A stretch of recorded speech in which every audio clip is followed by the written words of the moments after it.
juma.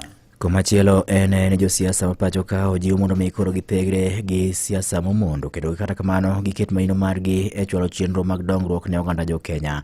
Ma en mang bedo ni oseyangore ni chal ka gima siasa odwa dhi nyime kata odwa bede lai manyime ka opogore kod chenro mag dongruok ma bende jotelo mathoth ne rik oketo e singe kinde mane gisetimo kisera mag ombulu motelo na yiero mag 2022.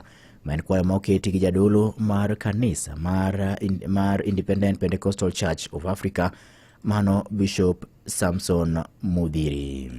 Nchi yetu ya Kenya imekuwa nchi ya siasa tu. Mambo ikiwa katika hiyo hali, natuachia na muda mfupi sana wa kufanya shughuli zetu za kimaendeleo, kwa sababu viongozi wetu wa siasa hawakumbukangi siasa ikiisha na uchaguzi ukiisha. Tunapaswa kuashia mambo ya siasa hapo, tuende tukafanyie nchi yetu kazi. Sasa wote tunaona upande wa serikali, upande wa ufisani, wote wako kwa siasa. Is something that is becoming a big issue. It's important the security apparatus of this nation, they take their work seriously. They protect the people. If some of them get lost in their hands, it's very unfortunate. It's a big concern to our nation. It's a big concern.